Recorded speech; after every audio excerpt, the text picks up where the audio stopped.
जय श्री कृष्णा साहब। आप सभी का आपके अपने चैनल आरजे भक्ति जोन पर स्वागत है। एक ऐसा शब्द जो न केवल सृष्टि की जननी है बल्कि संतान के लिए हर यज्ञ, हर तप और हर व्रत से भी ऊपर है। हर माँ अपने बच्चे की लंबी उम्र, सुख, सफलता और स्वास्थ्य के लिए न जाने कितने व्रत रखती है। लेकिन क्या आप जानते हैं, एक ऐसा व्रत भी है जिसमें माँ अपने संतान की लंबी उम्र के लिए 3 दिन निर्जला उपवास रखती है, बिना फल, बिना अन्न के, और वह भी पूरी श्रद्धा और संकल्प के साथ। जी हाँ, यह है जीवित पुत्रिका का व्रत, जिसे जीतिया व्रत भी कहा जाता है। बिहार, झारखंड, पूर्वी उत्तर प्रदेश और नेपाल के कुछ हिस्सों में प्रचलित यह व्रत मातृत्व की सर्वोच्च अभिव्यक्ति है। यह केवल उपवास नहीं है, यह माँ की ममता, उसकी आस्था और उसके आत्मबल का प्रतीक है। तो आइए सच्चे मन और भक्ति के साथ सुनते हैं जीवित पुत्रिका व्रत की पावन कथा। एक समय की बात है, किसी गांव में एक सेठ और सेठानी रहते थे। उनके यहाँ किसी चीज की कोई कमी नहीं थी, परंतु उन्हें एक ही बड़ा दुख था कि उनके शादी को 10 वर्ष हो गए परंतु उनके कोई संतान न थी। इस बात से वह दोनों बहुत दुखी रहते थे। कई वेद को दिखाने के बाद और इलाज कराने के बाद सेठानी को एक पुत्र प्राप्त हुआ, परंतु 1 महीने बाद ही उसकी मृत्यु हो गई। इसके बाद से सेठ सेठानी और भी ज्यादा दुखी रहने लगी। सेठ ने अपना काम धंधा सब कुछ छोड़ दिया, इससे धीरे धीरे उनकी धन संपत्ति भी समाप्त होने लगी। वह दोनों हर समय संतान के वियोग में तड़पते रहते थे। समय के साथ उनके पास कुछ भी नहीं बचा। फिर सेठ कमाई करने के लिए परदेश चला गया। देखते ही देखते दिन महीनों में बदल गए और महीने साल में बदल गए, परंतु सेठ जी वापस न आए। थोड़ा बहुत अनाज घर में बचा था, वह भी खत्म हो गया। अब सेठानी भी घर से बाहर काम के लिए निकलती और एक मैदान से मिट्टी खोदने का काम करने लगी। जिस मैदान में सेठानी मिट्टी खोदती थी, वहां बहुत सारे बच्चे खेलने आया करते थे। उन्हें देखकर सेठानी बहुत खुश होती और कुछ समय के लिए अपना दुख भूल जाती थी। जब वह वापस अपने घर आती तो फिर वह अपने बच्चे के वियोग में तड़पने लगती। अब वह हर रोज काम पर जाती और मैदान में खेलते बच्चों को देखकर खुश होती रहती। एक दिन सेठानी जब मैदान में मिट्टी खोदने पहुंची तो देखती है वहां एक भी बच्चा खेलने के लिए नहीं आया। यह देख सेठानी को बहुत दुख होता है।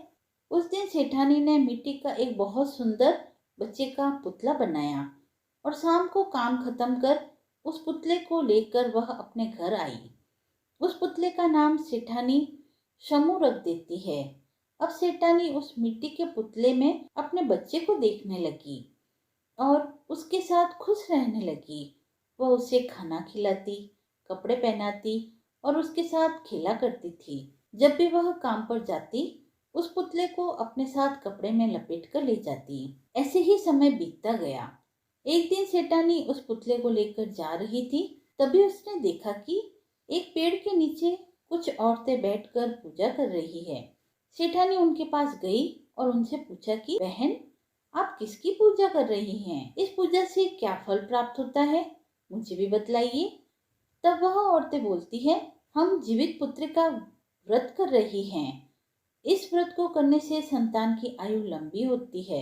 जो महिलाएं विधि विधान से यह व्रत करती है, यदि उनके संतान है तो उसे लंबी आयु प्राप्त होती है और यदि संतान नहीं है तो उन्हें पुत्र रत्न की प्राप्ति होती है। यह सुनकर सेठानी सोचने लगी, मैं भी अपने पुत्र श्यामू के लिए यह व्रत करूंगी। अब सेठानी ने मन में ठान लिया कि अगले वर्ष से वह भी अपने पुत्र की लंबी आयु के लिए जीवित पुत्रिका का व्रत करेगी। समय भी बीतता गया और अगले वर्ष फिर से जीतिया का व्रत आया। तब सेठानी पूरी श्रद्धा और भक्ति भाव से जीवित पुत्रिका का व्रत रखती है। दिन रात जागरण कर भगवान से अपने पुत्र श्यामू की लंबी आयु की प्रार्थना करती है। अगले दिन सेठानी ने जीतिया व्रत का पारण पूरे विधि विधान के साथ किया और फिर हमेशा की तरह अपने काम में लग गई। एक दिन वह उस पुतले को लेकर काम पर गई तो उसे महसूस हुआ कि वह पुतला हिल रहा है, लेकिन उसने सोचा कि यह उसकी गलतफहमी है। उसने ध्यान नहीं दिया और अपने काम में लगी रही। थोड़ी देर बाद उस बच्चे के रोने की आवाज आई तो वह आश्चर्य में पड़ गई। थोड़ी देर बाद उसने अपने बच्चे का कपड़ा हटाकर देखा तो वह देखती है कि पुतले की जगह एक छोटा सा बच्चा था, जिसे देखकर वह बहुत खुश हो गई और समझ गई कि यह सब भगवान की कृपा से हुआ है। मिट्टी के पुतले में भी जीमूत वाहन भगवान ने जान डाल दी है। अब जीमूत भगवान को वह कोटि कोटि प्रणाम करती है और खुशी खुशी अपने घर को लौट आती है। रास्ते में सभी लोगों को बताती है कि जीमूत भगवान की कृपा से मेरा मिट्टी का पुतला पुत्र बन गया है। यह सुनकर सब हंसने लगते हैं और कहते हैं, लगता है सेठानी पागल हो गई है। मिट्टी का पुतला भी कभी जीवित हो सकता है। उधर सेठ जी जो कमाने के लिए विदेश गए हुए थे, जीमूत भगवान की कृपा से उन्हें भी अपनी पत्नी की याद आई तो वो भी अपना कमाया सारा धन लेकर अपने घर को चले आए। रास्ते में चोरों ने उसका सारा धन लूट लिया। अब उसके पास कुछ भी नहीं था, सिर्फ 2 रोटी थी जो उन्होंने रास्ते के लिए बांधी थी। जब सेठ जी थोड़ा आगे चले तो रास्ते में जीमूत भगवान एक साधु का वेश धरकर वहां आए और सेठ जी से कहने लगे, बेटा मुझे कुछ खाने को दे दो, मैं कई दिनों से भूखा हूँ, मुझे बहुत भूख लगी है। सेठ जी ने अपने पास रखी दोनों रोटियां उस साधु को दे दी। साधु ने एक रोटी ले ली और एक वापस बांधकर सेठ जी को दे दी और कहने लगे, यह बचा हुआ खाना तुम अपने साथ ले जाओ और अपने घर जाकर अपनी पत्नी के साथ मिलकर खाना। सेठ जी जब अपने घर आए तो देखते हैं कि उनकी पत्नी एक बच्चे को खिला रही है। बच्चे को देखकर सेठ जी बहुत नाराज हुए। तब सेठानी ने जीमूत भगवान की कृपा की सारी बात सेठ जी को बता दी। यह सुनकर सेठ जी बहुत खुश हुए। फिर सेठ जी ने रास्ते की सारी बात सेठानी को बता दी और कहने लगी, मुझे बहुत भूख लगी है, मेरी पोटली में एक रोटी बची है, वह मुझे ला दो, उसे खाकर मैं थोड़ा आराम कर लूंगा। सेठानी जाकर जैसे ही पोटली खोलती है तो देखती है कि पोटली में बहुत सारे हीरे, मोती, सोने, चांदी, जवाहरात आदि भरे हैं। यह देखकर वह चौंक जाती है और सेठ जी से जाकर कहती है, आप तो कह रहे थे आपका सारा धन चोरों ने लूट लिया, लेकिन आपकी पोटली में तो ढेर सारा धन भरा है। तब सेठ जी जाकर उस पोटली को खोलकर देखते हैं तो पोटली सोने, चांदी, हीरे, मोती से भरी हुई होती है। यह देखकर सेठ जी सेठानी से कहते हैं, यह सब तुम्हारे फल का ही प्रताप है, जो तुम्हें पुत्र मिला और इतना सारा धन दौलत भी मिला। दोनों मिलकर जीमूत भगवान की जय जयकार करते हैं। कथा समाप्त हुई। जीवित पुत्री का व्रत एक ऐसा पर्व है जहाँ माँ अपने बेटे की लंबी उम्र के लिए 3 दिन तक निर्जल उपवास रखती है और यह चिलह सियारन की कथा इस व्रत की महिमा और प्रभाव को साक्षात रूप से प्रस्तुत करती है। तो आइए श्रद्धा और भक्ति के साथ सुनते हैं यह अद्भुत कथा। नर्मदा नदी के पास कंचनवाटी नाम का एक नगर था। वहां के राजा का नाम मलाई केतु था। इस नर्मदा नदी के पश्चिम में बालूहट्टी नाम की एक मरुभूमि थी, जिसमें एक विशाल पेड़ पर एक चील रहा करती थी और उसी पेड़ के नीचे एक सियारिन भी रहती थी। चील और सियारिन दोनों बहुत ही पक्की सहेलियां थी। एक दिन कुछ महिलाओं को जितिया का व्रत करते देखकर चील और सियारिन ने भी इस व्रत को करने का निश्चय किया। दोनों ने भगवान श्री जीमूत वाहन की पूजा और व्रत करने का प्रण ले लिया। जिस दिन दोनों को व्रत रखना था, ठीक उसी दिन शहर के एक बड़े व्यापारी की मृत्यु हो गई और उसका दाह संस्कार इस मरुस्थल में हुआ। वहां मुर्दा देखकर सियारिन को भूख लगने लगी और वह खुद को रोक न पाई, जिसके कारण उसका व्रत टूट गया। परंतु चील ने खुद पर संयम रखा और पूरी श्रद्धा और नियम से अपने व्रत को पूर्ण किया और अगले दिन व्रत का पारण किया।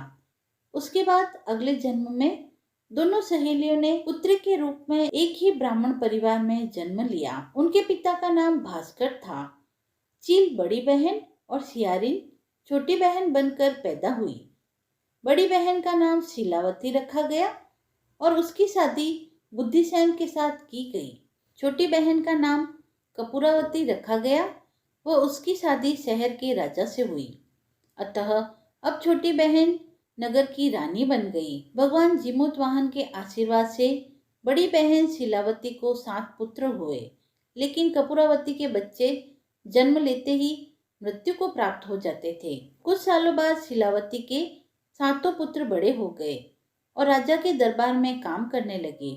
उन्हें देखकर कपूरावती के मन में ईर्ष्या और जलन की भावना उत्पन्न हो गई। इस जलन व ईर्ष्या की भावना में कपूरावती ने राजा से कहकर शिलावती के 7 बेटों के सिर कटवा दिए और फिर उन 7 सिरों को एक बर्तन में डालकर ढक दिया और शिलावती के पास भिजवा दिया।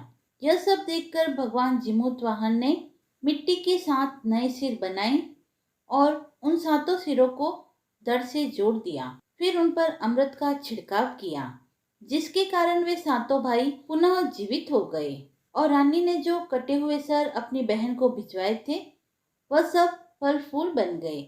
कपूरावती अपनी बहन के यहाँ से उसके बच्चों की मृत्यु का समाचार सुनने के लिए व्याकुल हो रही थी, लेकिन जब उसे यह पता चला कि उसके पुत्र तो जीवित है तो उसके आश्चर्य की सीमा न रही। यह देखने के लिए कि शिलावती के 7 पुत्र जीवित है, वह शिलावती के घर गई और वहां पर 7 पुत्रों को जीवित व खुशहाल देखकर उसे बड़ा ही आश्चर्य हुआ। वह बेहोश हो गई और जब कपूरावती को होश आया तो उसने अपनी बड़ी बहन को सारी बात बतलाई और उसे अपनी गलती का पछतावा भी हुआ। भगवान जीमूतवाहन की कृपा से बड़ी बहन को अपने पूर्व जन्म की सारी बातें याद थी। वह अपनी छोटी बहन को उस पेड़ के नीचे लेकर गई जहाँ पूर्व जन्म में वह दोनों रहा करती थी। शिलावती की सारी बातें सुनकर कपूरावती को अपने पूर्व जन्म की सारी बातें याद आ जाती है और वह वहां पर बेहोश होकर गिर जाती है और फिर मृत्यु को प्राप्त हो जाती है। जब राजा को इस बात की सूचना मिलती है तो वो उसी जगह उसी पेड़ के नीचे उसका दाह संस्कार कर देता है। भगवान जीमूतवाहन की कृपा से शिलावती के 7 पुत्र को पुनर्जन्म प्राप्त हुआ। हे प्रभु, आपने जैसी कृपा शिलावती पर की वैसे ही कृपा आपकी कथा सुनने वाले, कहने वाले व हुकारा भरने वाले सभी पर बनाए रखना। जीवित पुत्रिका व्रत की सुखिया और दुखिया की कहानी इस कथा के अनुसार 2 बहनें थी। एक का नाम था सुखिया और दूसरी का नाम था दुखिया। दोनों के नाम की तरह ही इन दोनों का भाग्य भी था। ऐसा ही था कि सुखिया अमीर थी और हमेशा सुखी रहती थी। दुखिया नाम के मुताबिक गरीब थी और वह बहुत दुखी रहती थी। दोनों बहनें एक ही गांव में रहती थी। सुखिया के घर दुखिया काम किया करती थी, साफ सफाई करती, खाना बनाती और जो खाना बच जाता सुखिया वो खाना दुखिया को दे देती। इसी तरह से दुखिया का घर चलता था। समय बीतता गया। दोनों बहनों के 2 पुत्र थे, यानी सुखिया के 2 पुत्र और दुखिया के 2 पुत्र। जब जीवित पुत्री का व्रत आया तो हमेशा की तरह दोनों बहनों ने जीतिया का अर्थात जीवित पुत्रिका का व्रत रखा। उस दिन दुखिया सुखिया के घर काम करने गई। व्रत के दिन दुखिया ने सुखिया के घर चावल को फटका और साफ किया। उससे जो खुर्दी निकली उसने अपने पास रख ली और साफ चावल को सुखिया को दे दिया। फिर उसने साग चुना, पत्तियों को डंठल से अलग किया। यहाँ पर भी बढ़िया वाला साग उसने सुखिया के लिए रख दिया और बची हुई डंठल थी उसे अपने पास रख लिया। अब दुखिया सुखिया के घर खाना बनाकर अपने घर चावल की खुर्दी और साग का डंठल लेकर आ गई और इसी चावल की खुर्दी और साग की डंठल से खाना बनाकर उसने अपने बच्चों को खिला दिया और खुद भी खाया। इसके बाद दुखिया सोने चली गई। आधी रात हो गई और एक बूढ़ी औरत आई और उसने दरवाजा खटखटाया तो दुखिया ने पूछा, कौन है? तब उस बूढ़ी औरत ने बोला, बेटा मैं हूँ। दुखिया ने उठकर दरवाजा खोला और कहा, माँ आपको क्या चाहिए? आप इतनी रात यहाँ किस लिए आई हैं? तब बूढ़ी औरत ने कहा, बेटी मुझे बहुत भूख लगी है, कुछ खाने को दे दो। दुखिया ने उस बूढ़ी औरत को घर के अंदर ले लिया और कहा, हम लोग बहुत गरीब हैं, आज मैंने खुर्दी का चावल और साग का डंठल बनाया है, क्या आप उसे खाओगी? तो बुढ़िया ने कहा, हाँ क्यों नहीं, मुझे भूख लगी है, मैं वही खा लूंगी। दुखिया उस बूढ़ी औरत को खाने को देती है। बूढ़ी औरत खाना खाने के बाद कहती है, मुझे अच्छे से कुछ दिखाई नहीं देता, ऐसे में इतनी रात के अंधेरे में मैं अपने घर कैसे जाऊंगी। दुखिया ने कहा, कोई बात नहीं माँ, आप यहीं पर सो जाइए, सुबह होने पर अपने घर चले जाना। तब बूढ़ी औरत दुखिया के घर ही सो गई। बूढ़ी औरत थोड़ी देर बाद उठकर बोलती है, बेटी मुझे दीर्घ शंका हो रही है, कहाँ जाऊं। इस पर दुखिया कहती है, मेरे घर में शौचालय नहीं है, इसीलिए आप उधर कोने में ही कर लीजिए। तब वह बूढ़ी औरत पूछती है, बेटी भड़कर करूं या छड़छड़ करूं। दुखिया नींद में थी, तो वह नींद में ही उससे कहती है, भड़कर कर दो, मैं सुबह साफ कर दूंगी। इसके थोड़ी देर बाद बूढ़ी औरत कहती है, बेटी मैं अपने हाथ साफ कहाँ करूं। इस पर दुखिया कहती है, आप मेरे सर पर अपने हाथ को साफ कर लीजिए। सुबह होने पर दुखिया जब उठती है तो उसे यह सब एक सपने जैसा लगता है। वह नदी में नहाने चली जाती है और वहां जब अपने बालों को नदी में नहाते हुए धोती है तो उसके बालों में से जो पानी बहता है वह सोने का पानी होता है। आसपास की सारी स्त्रियां यह देखकर आश्चर्यचकित हो जाती हैं और दुखिया से कहती है, क्या बात है, तुम्हारे बालों से तो सोने का पानी गिर रहा है। उन सभी की बातें सुनकर रात की बात उसे याद आती है और वह दौड़कर अपने घर की ओर भागती है और यह सोचकर कि उसका घर तो बूढ़ी औरत के खाने अर्थात गंदगी से भरा हुआ है, पहले उसे साफ कर लेना चाहिए। लेकिन जब वह अपने घर जाती है तो देखती है कि घर के हर कोने में ढेर सारा सोना बिखरा पड़ा है। यह सब देखकर दुखिया बहुत खुश हो जाती है और सोचती है कि यह सब जीतमान बाबा यानी जीमूत वाहन की कृपा से हुआ है, जो मेरे घर बूढ़ी माँ का स्वरूप लेकर आए और इतना सारा आशीर्वाद देकर गए। अब दुखिया भी अमीर हो गई और सुखिया के घर जाकर काम करना उसने बंद कर दिया।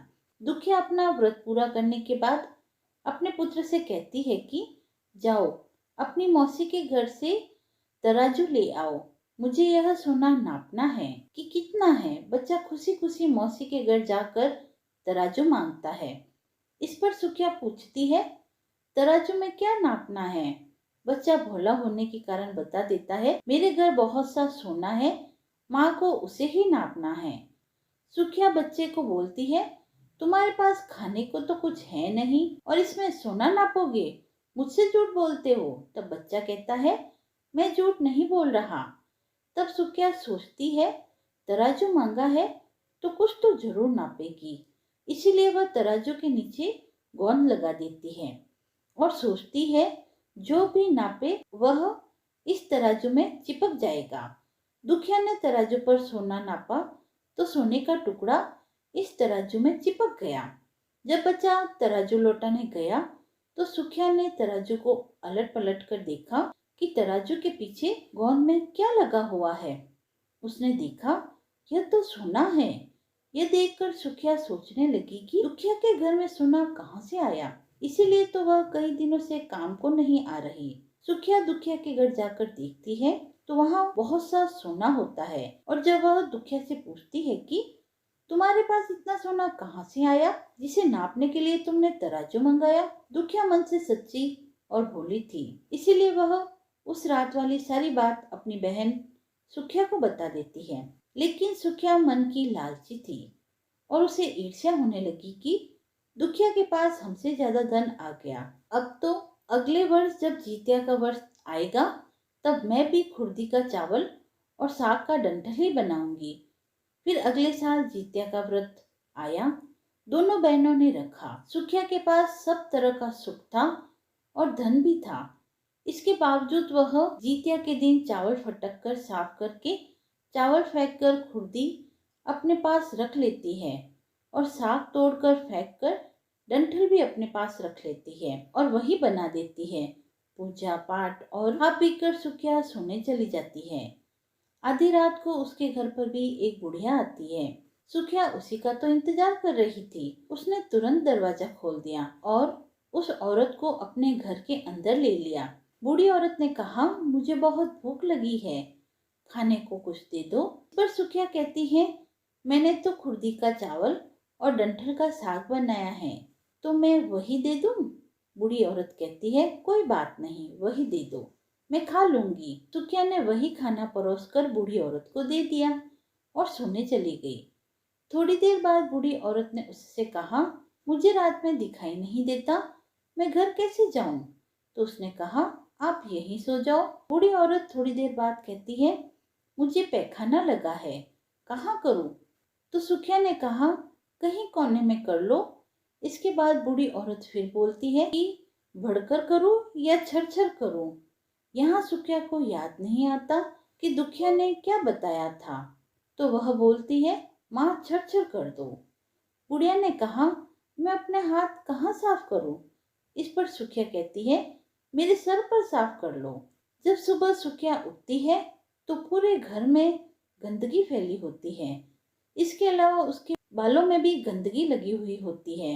यह देखकर सुखिया बहुत दुखी हो जाती है और उसे अपनी बहन पर बहुत गुस्सा आता है। सुखिया गुस्सा होकर अपनी बहन दुखिया को बुलाती है और कहती है, तुमने मुझसे झूठ कहा था, मेरा पूरा घर गंदा करवा दिया। तुमने क्या कहा था, बढ़कर या छड़? तो सुखिया ने बताया, मैंने तो छड़ बोला था।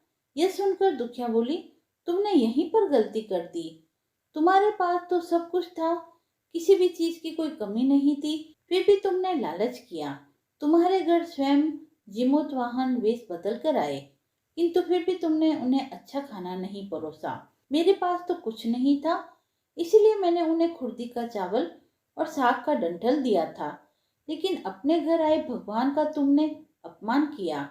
तुम्हारे पास सब कुछ होने पर भी तुमने लालच किया, इसीलिए तुम्हारे साथ बुरा हुआ। आइए सुनते हैं जीमूतवाहन की पौराणिक कथा। एक समय नैमिषारण्य में रहने वाले सब मुनि लोग संसार के ऊपर कृपा की इच्छा से सूत जी से पूछने लगे, इस भयंकर घोर कलयुग में बालक बहुत काल तक जीने वाले कैसे होंगे? तो सूत जी बोले, द्वापर के अंत में जब कलयुग प्रवृत्त हुआ तब दुखी स्त्रियां विचार करने लगी, माता जीती है उसके आगे लड़के नष्ट हो जाते हैं।